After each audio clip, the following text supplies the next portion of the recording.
Well, welcome to another exciting live Friday edition of Richardson Plano Networkers. And we're pleased today to have Chris Salem as our guest speaker, and not only just the speaker, but he's obviously going to be taking questions and talking to us and helping us solve our individual problems a little bit. So Chris is a CEO, executive coach, world-class speaker, award-winning author, certified mindset expert. You're going to have to explain that one for me, buddy.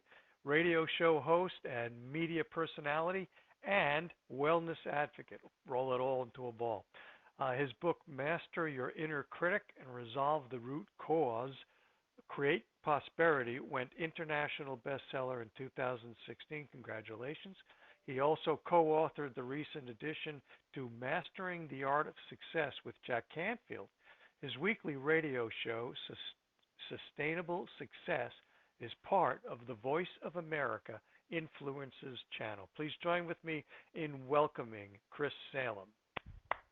Thank you so much, Randy. It's a great introduction. Thank you so much. And David, thank you for having me here on your mastermind. What we were going to talk about today, this is, and it's such an ideal time as we end this year, we're heading into 2022, kind of look at where you are right now in your business, kind of assess where you are and where you'd like to be, and start to think about if you didn't achieve all the goals that you had set out in 2021, what can you do differently in 2022 that you haven't done before? Because what I'm going to share with you today is to show that if you're looking to bring in more sales into your business, develop even deeper, more meaningful relationships with your sphere of influence, with your clients, and so on. Perhaps you're going to be introducing new products to the market. Whatever that may be, we're going to talk about the foundation to any success, that whatever that means to you. So think about a beautiful home. If you were going to build this beautiful home, and before you furnish it, and you're going to have to obviously, frame it out. You're going to have all the plumbing put in, the electrical put in, and so on. But what does that house sit on? What does that house sit on? It sits on a foundation. Now, think about this with your own business. What is that foundation to your business? Well, it's going to be people. People are going to be your foundation, whether if you're a one person in your business, 2, 3, 4, or 5,000, it's going to come down to people. So with that being said, think of it that what are you doing to build, nurture and cultivate that foundation for you and your business? See, it doesn't matter if you're just starting out. It doesn't matter if you've been in business for a few years or you've been in business for 30 years. You can take the time at any time to begin to put effort into your foundation. So what is that foundation? It's our mindset. It's how we think, either on an individual level or collective level, where multiple people are now operating in sync, and how we think in a different way.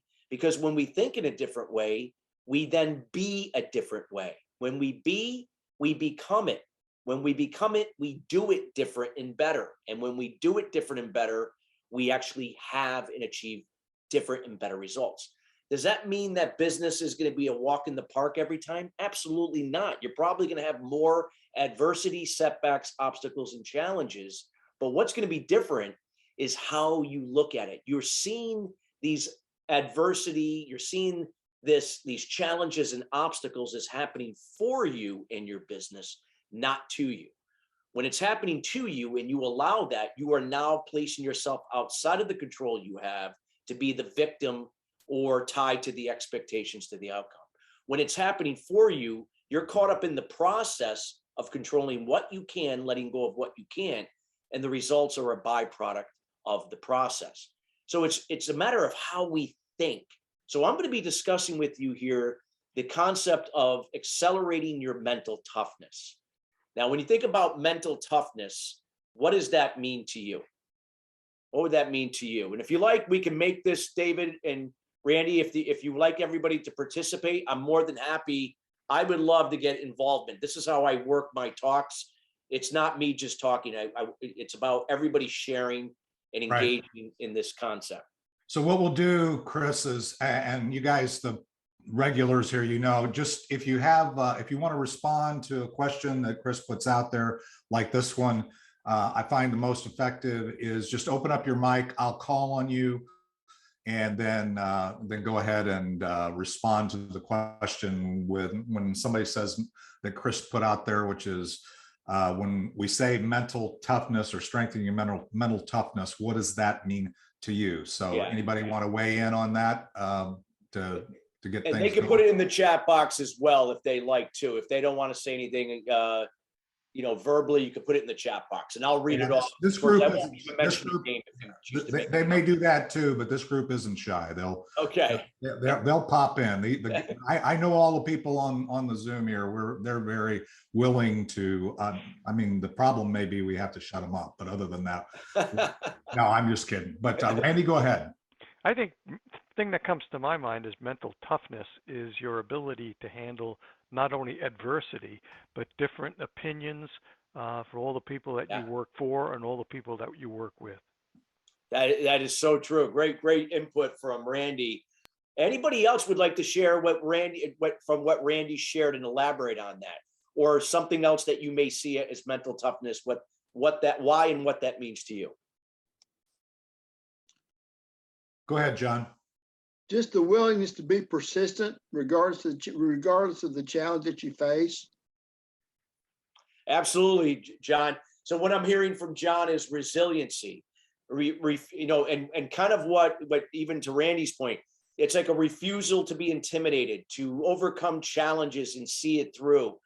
So there could be a wide variety of different things than how you see what mental toughness is. But when you look at this, it's all going to go back to one thing, and that's your quality of being. Your quality of being is dictated in how we think. How each and every day when you wake up in the morning, how are you thinking in a different way? See, here's the reality of what happens with most people, which 98% of the world, if not more, operates from. Most people operate each and every day subconsciously in the past and the future. What does that mean? They're operating from fear.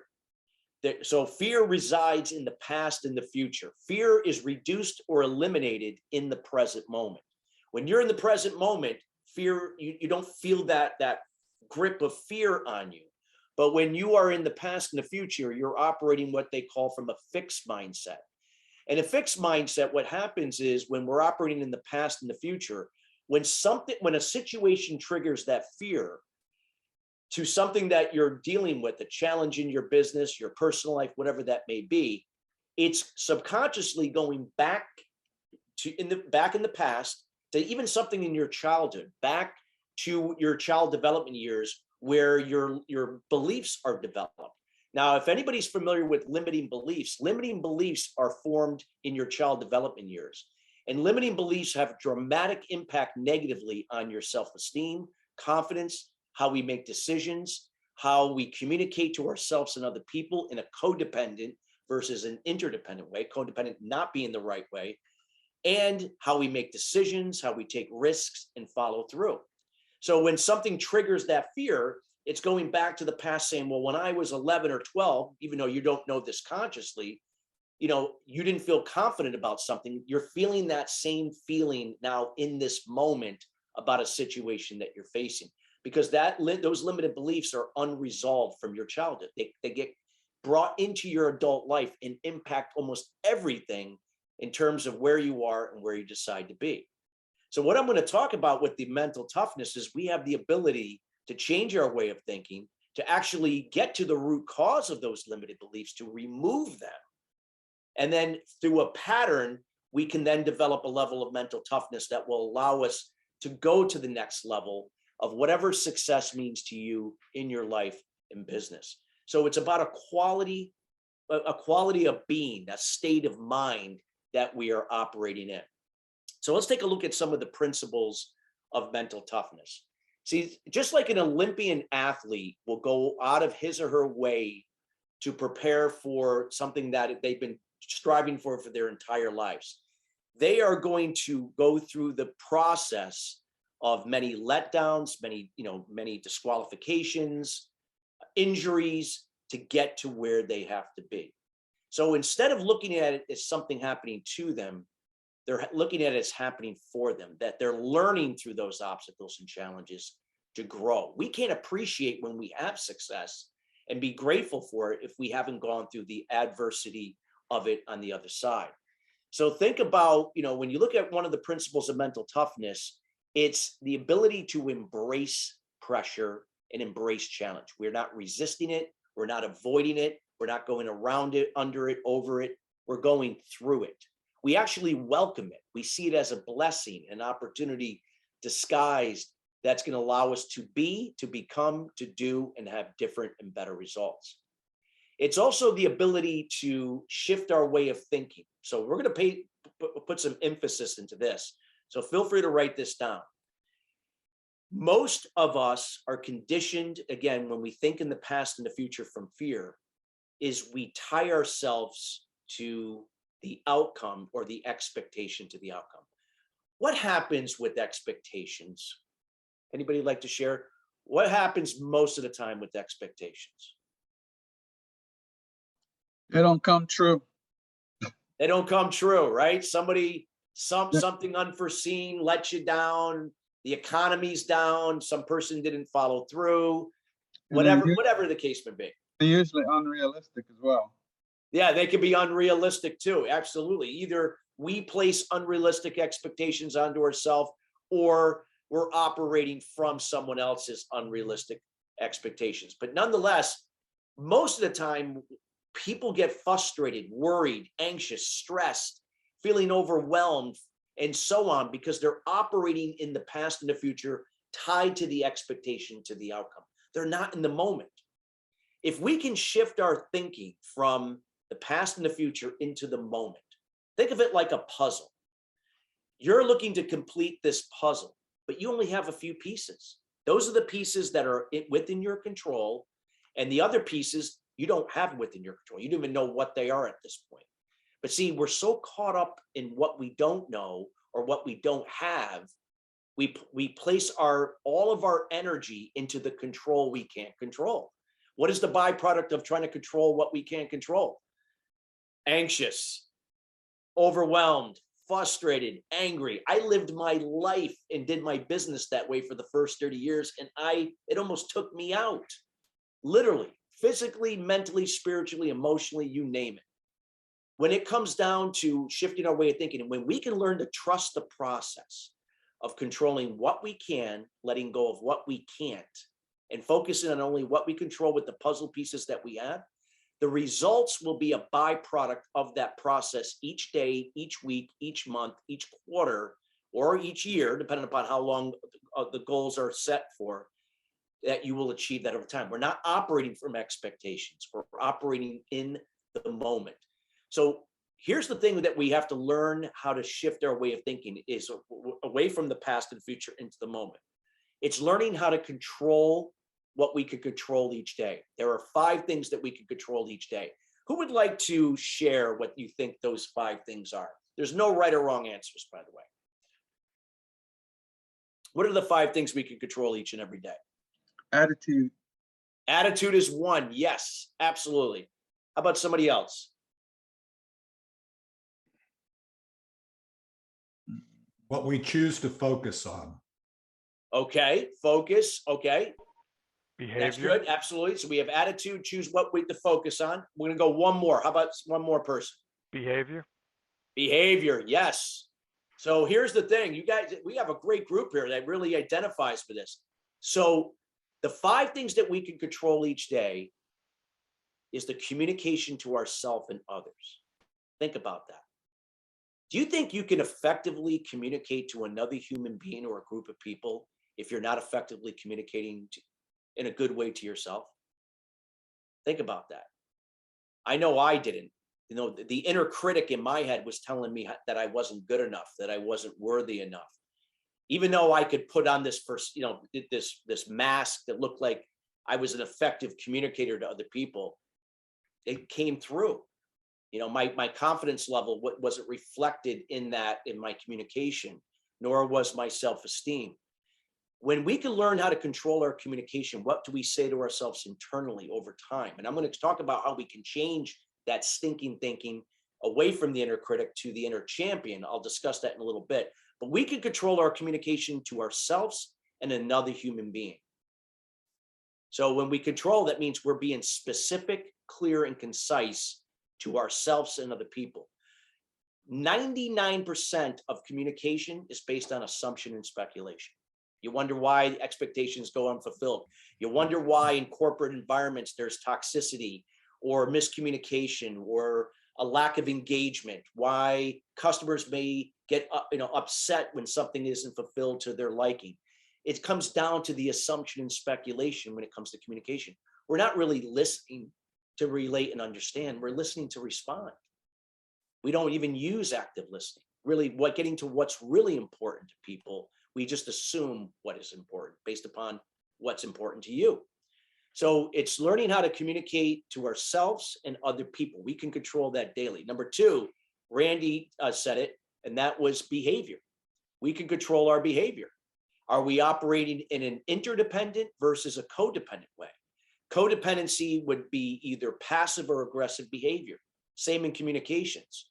If we are passive, we tend to be pleasers and enablers. I'm a recovering passive person and aggressive, but I was a pleaser and enabler, meaning if I went out of my way to go please and enable you, you would acknowledge me. See, my limiting belief growing up was that I was looking for the validation from my father. And since I didn't get it, I sought it out in other people. And boy, was that exhausting. And it really took a lot out of me, especially with customers and people I worked with, people that worked for me. It was exhausting, and it altered and everything I did in terms of my communication, how I led people, and so on. And it wasn't really effective. I was managing the problem, not operating in the solution. But we can shift to a way to be interdependent versus codependent and learning how to be in the moment. I'm going to explain that a little bit further in a bit. So we talked about communication, behavior. Somebody said attitude. I think that it was John or Lloyd had said attitude. So attitude, we could control that.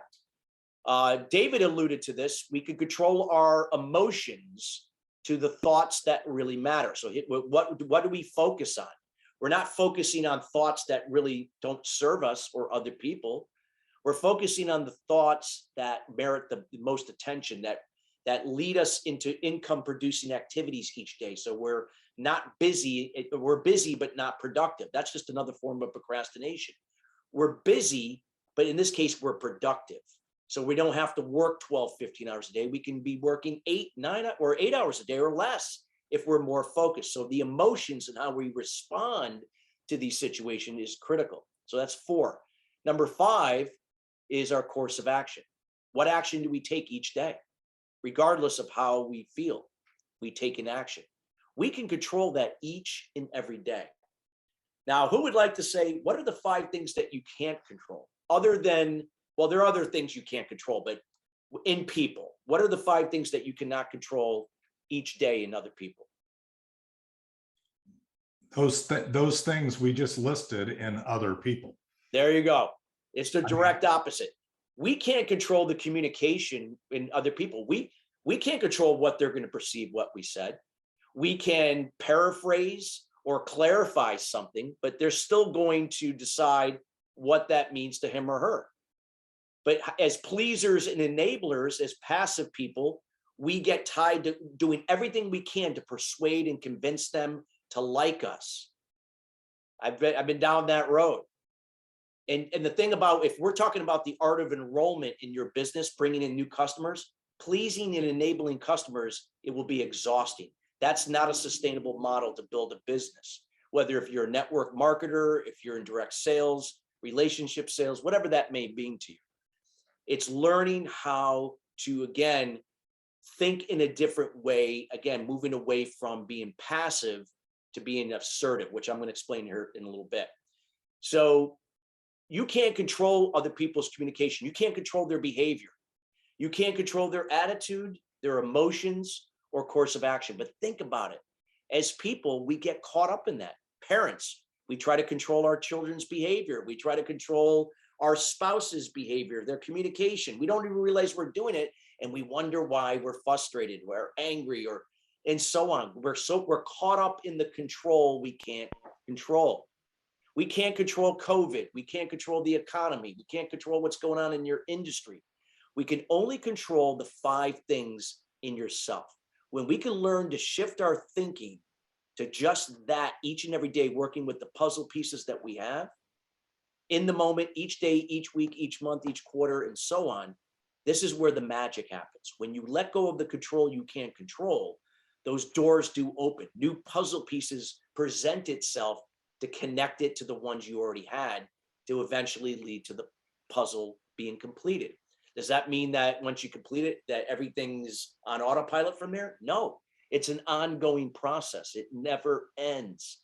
So there's no destination with success. It's an ongoing journey. It's constantly evolving and elevating to other levels, whatever that means to you. So it's learning how to, the principles of mental toughness is learning how to, again, embrace the challenge, embrace the pressure, welcome it as happening for you, not to you, and then learning how to shift our thinking away from the past and the future into the present moment and letting the results be a byproduct of the process, not being tied to the expectations to the outcome.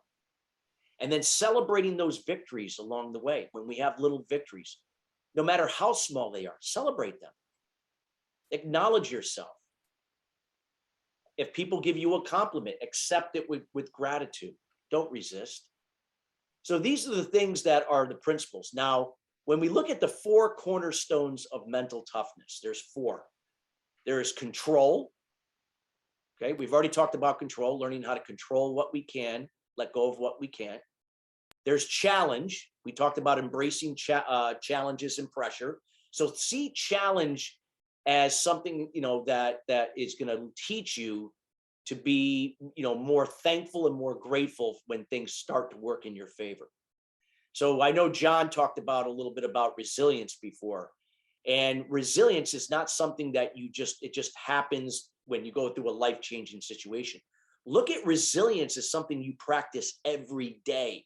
When you can incorporate resilience into your growth mindset, into mental toughness, this is going to allow you to not to be reactive to situations, but to be proactive.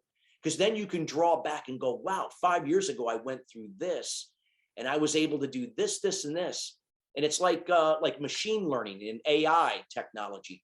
It could go back and remember what you did that time and apply it to that situation and just adapt to whatever's happening. So now you're more proactive rather than reactive.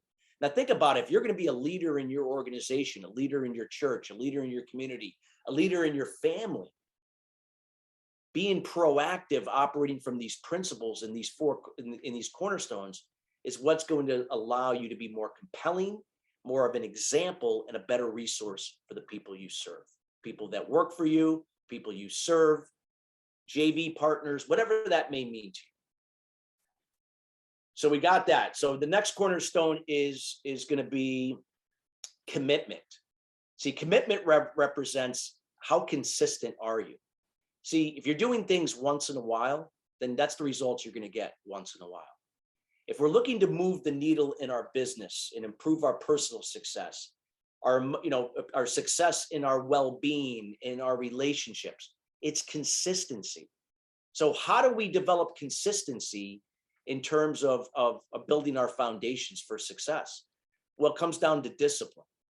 It's doing the things that that will serve you, even when it's the last thing that you do, that's the last thing you desire to do. So how many would you say have a daily routine every morning? Anybody have a daily? Lloyd, would you like to talk about your daily routine? Then we'll go to Karen and then David. So my daily routine is getting myself out of bed to begin with. Okay. And that's a routine in itself, because I have to convince myself that I really want to get up. But I get up and take a shower, brush my teeth, check my emails, check my calendar, and make sure I know what I'm going to be, make sure that I really did see what I saw last night when I checked my calendar. Okay. And sort of formulate what I'm going to do. How am I going to approach each objective on the calendar today? Right. And kind of like, that's it. I know I'm going to do this call today, and I'm going to be on this call. I'm going to take notes. And then after I'm done with this call, I have, some other calls to make, but I'm done with Zooms for the day. So I kind of have my day planned out. So I don't know if that's what you're looking for. Well, thank you, Lloyd, for your transparency, because it's your input that helps all of us here and inspire those that can relate to you to make any subtle changes for themselves. Karen, how about you?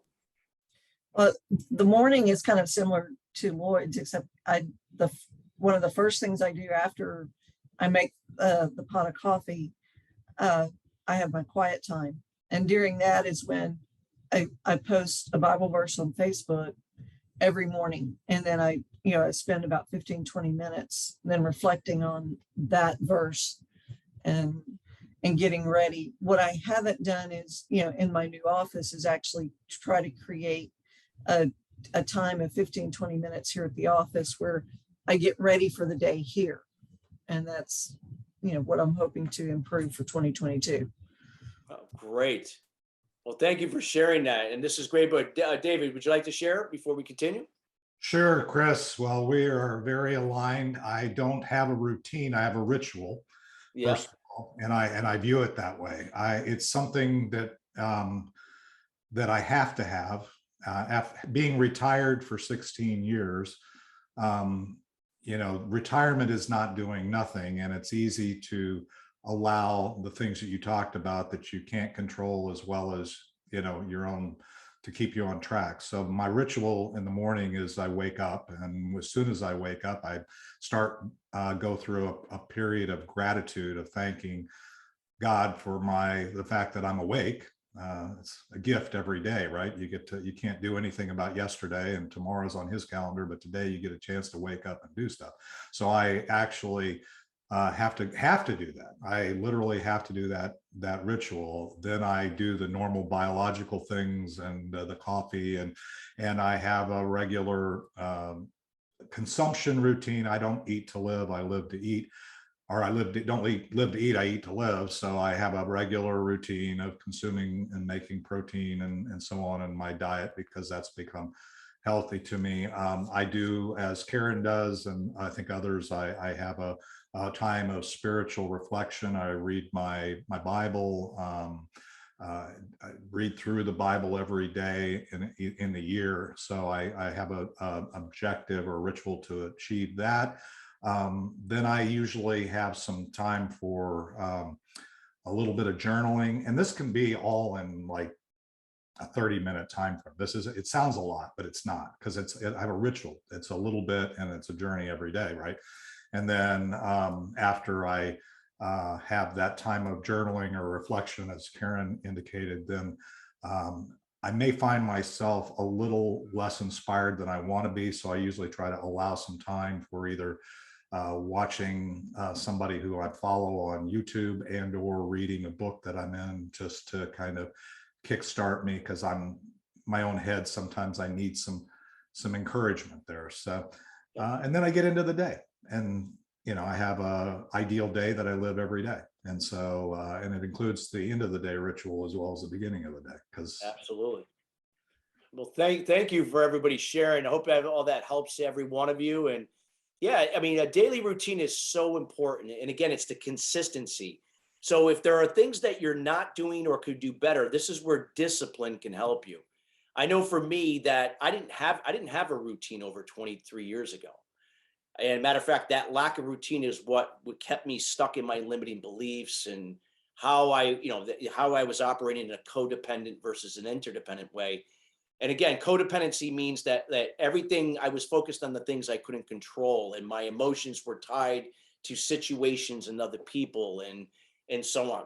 Interdependency is the direct opposite. It's understanding your role and duties and maximizing what you can control each day, letting go of the rest, and being an example, being a resource for others to do the same. Here's the thing that I've now done for the last 23 years that has helped serve me.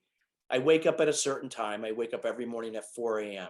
Doesn't mean you have to wake up at 4 a.m. But for me, it gives me those 2 hours before 6 o'clock, where most people might be getting up, where that's time that I can reflect.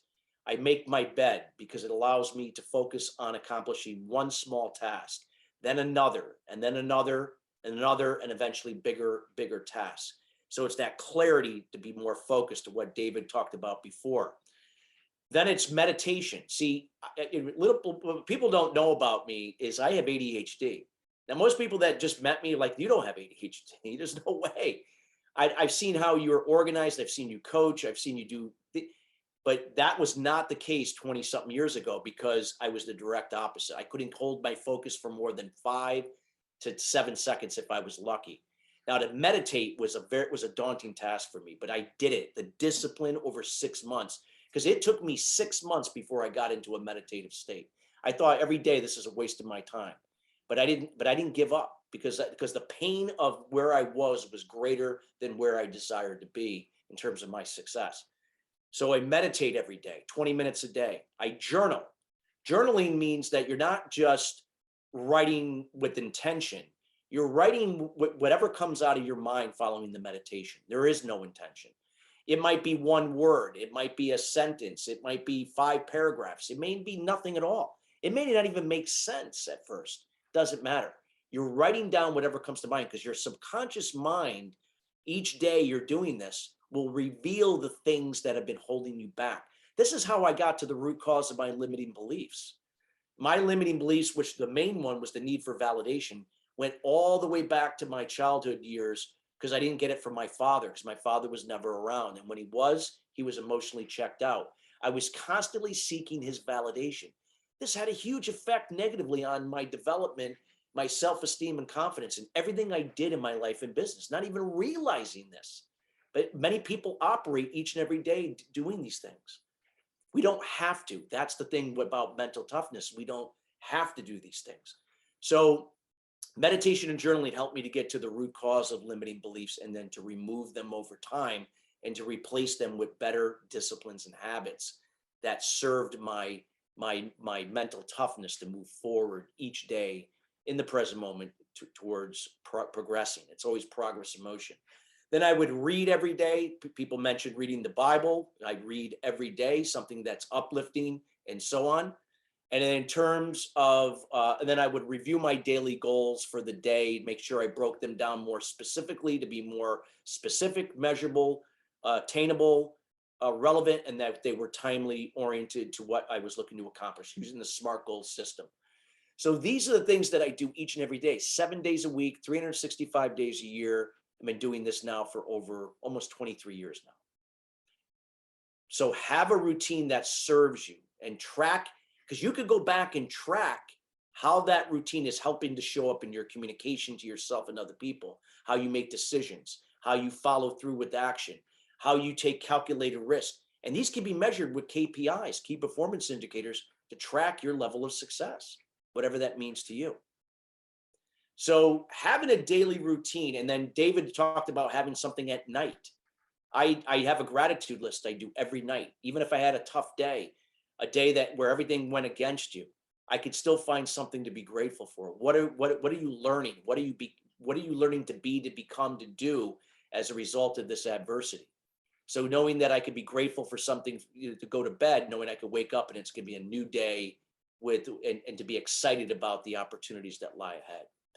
So this is how we can change our thinking over time, and where mental toughness is always progress in motion, that will help you to be more clear, more focused, more alert, be a better decision maker, a better communicator, a better risk taker, and a person that can follow through within your control to complete the tasks that are most important. So it's also, when you develop mental toughness, it's also important to keep mindful of the words that you use to yourself and other people.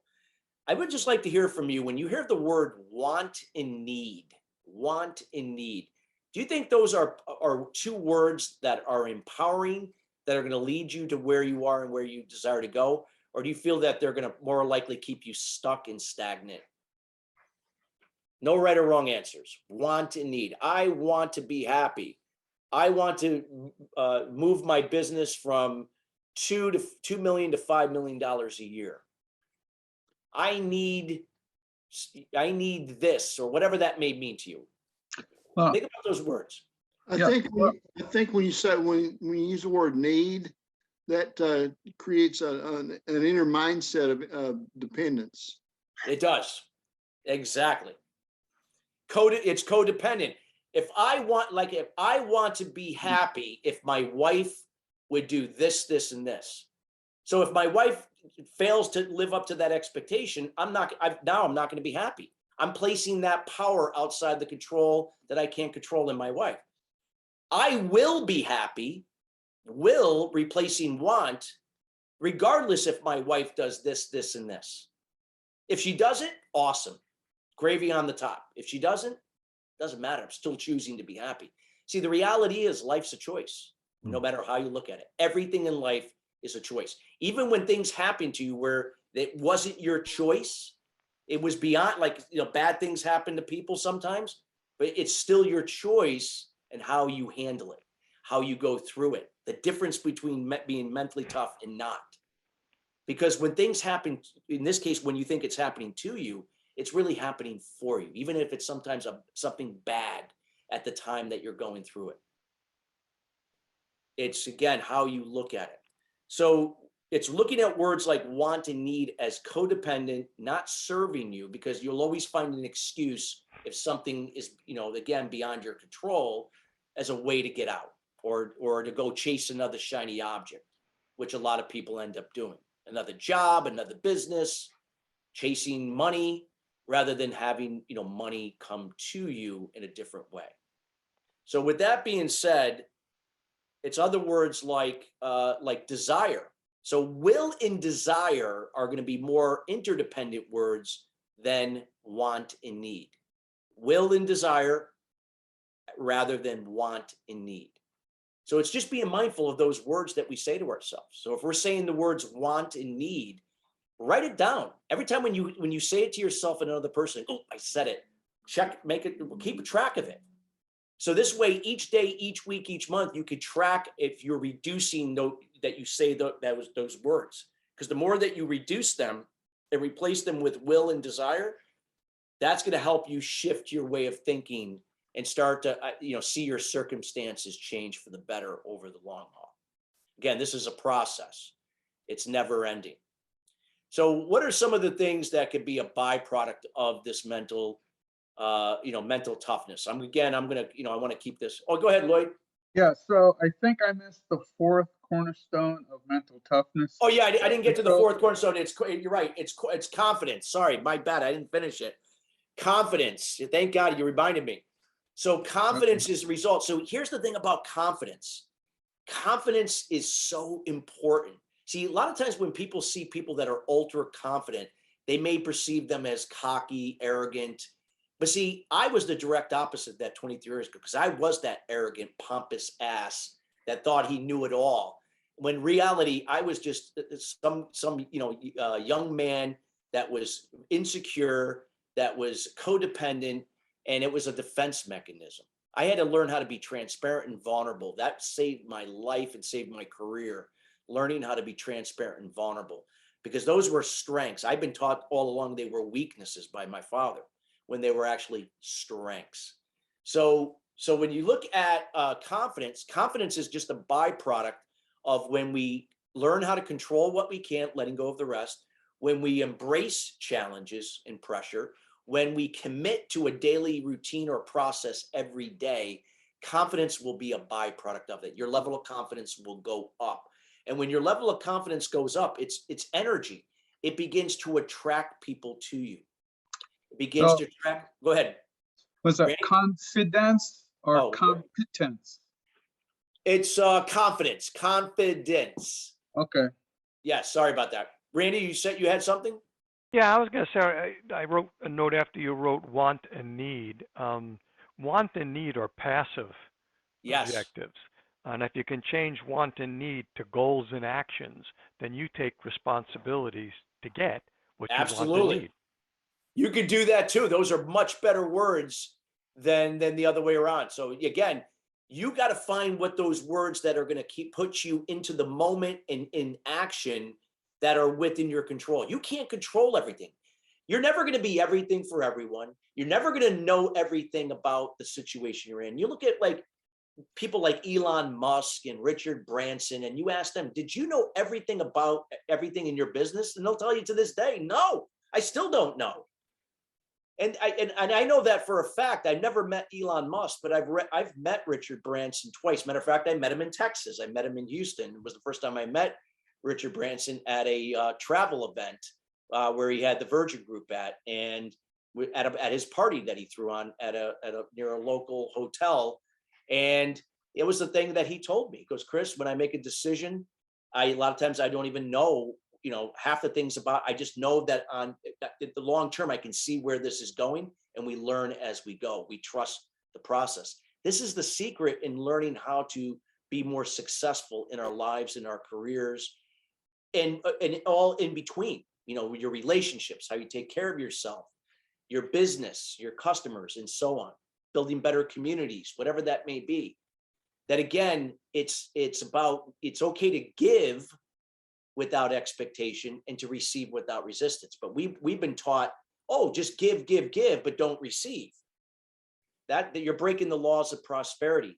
It's giving without expectation from empathy and kindness, not just pleasing and enabling. So let me give you an example. Like sometimes people will go out of their way to do for people. And there's nothing wrong with doing for people, but think about it. When you do, are you really helping them to grow and move forward? No. It's like in the Bible when you talked about the parable about teaching a man how to fish. If you just give him the fish and get the fish, and you're just going to keep him stuck in depending upon you to get the fish, instead of fishing for himself or herself. So when we can give from empathy and kindness, that is when we can do it from a place of being the example for others to do for themselves, through our behavior, our communication, our attitude, our emotions, how we approach things, and our course of action. And we can be resourceful, meaning that we can refer people to resources that could help them to help themselves. People become more as a result of that than if you just did it for them. You just keep them codependent. You keep them stuck. Now, I'm not saying if you have an elderly grandmother and she can't get out of her chair, come on, grandma, you can do it. No, of course you're going to help. But it's knowing when to separate, because we could fall into that please and enable mode very quickly. There's that fine line between empathy, kindness, and please and enabling, and we can slip right back into those ways. So mental toughness is a way to kind of keep us in the present moment from empathy and kindness, not pleasing and enabling, trusting the process. And again, giving without expectation, receiving without resistance, knowing that whatever you put out there, it comes back somewhere else. It doesn't have to come back from the person you gave to. It sometimes comes out of the blue and you didn't even anticipate it. It just comes and you receive it without any hesitation. As long as it serves you, of course. You're not going to receive something that's not going to serve you, and it could be not good for you. That would be different. So where do we take with all this? So how does this when you can raise your level of confidence, this can dramatically impact every aspect of how you do your business. It shows up in your communication. You learn how to be more compelling to people rather than trying to persuade people. What's the difference between compelling and persuading people? Compelling means that you're putting out information like I'm sharing with you. You get to draw your own conclusion what that means to you. I'm not telling you what I'm saying is how you should be doing things. You get to decide that. But if I were persuading you, then that's what, in essence, I'd be doing. I'm looking to persuade the way you're thinking so that you will buy into my concept to wherever I'm going to take you from there. But when we can empower people to draw their own conclusion and make their own decisions, they're more likely, if they do like what they heard and it resonates with them, they're more likely to do things with you, refer people to you, do business with you, and so on, or collaborate in some way. Whereas persuasion is transactional. And I don't know about you, but I got out of the transaction business many years ago. I'm into relationships. I first develop relationships with people, and then if we do business, we do business. Whether if they're a client, whether they're a referral partner, or we're working together on a project, it doesn't matter. Now I could get into the whole values thing and what the importance of values here, but that would be another conversation because that's important too. But but when we can be mentally tough, it impacts our influence factor to be more compelling versus to try to persuade people, moving away from transaction-based relationships to being more relationship-based, where it's about people first and then business next. It also shows up in your decision making.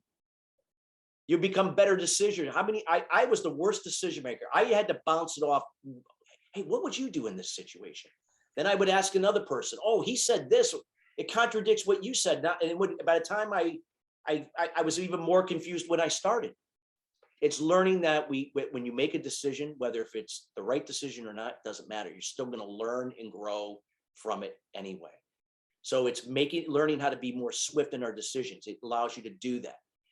We become effective communicators. We learn how to be active listeners, to relate and understand versus respond. We learn how to ask better questions to get down to what's really important to people versus what we think they should, what we think is important to them to address. It allows us to take calculated risks because we don't get ahead in life. Our businesses don't grow if we don't take risks.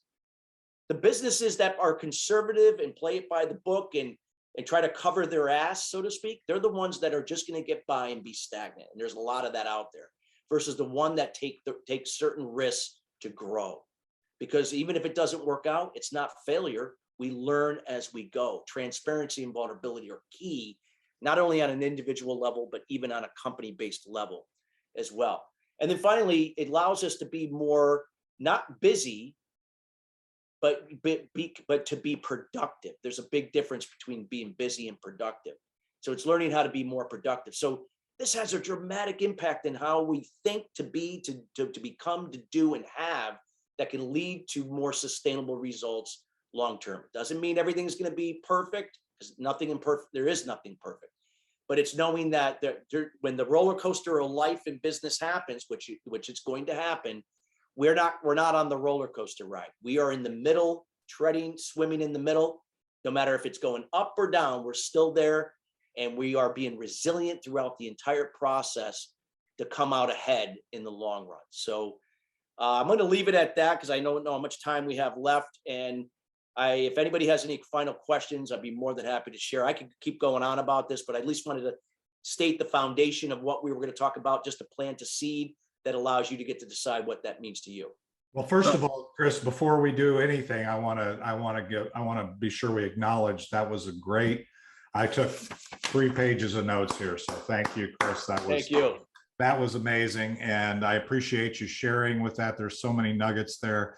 I had a meeting with a client yesterday that you said in different ways a lot of the things that I was trying to get across, and I really like the way you covered those things, and I think that everything you say is truth and very powerful. So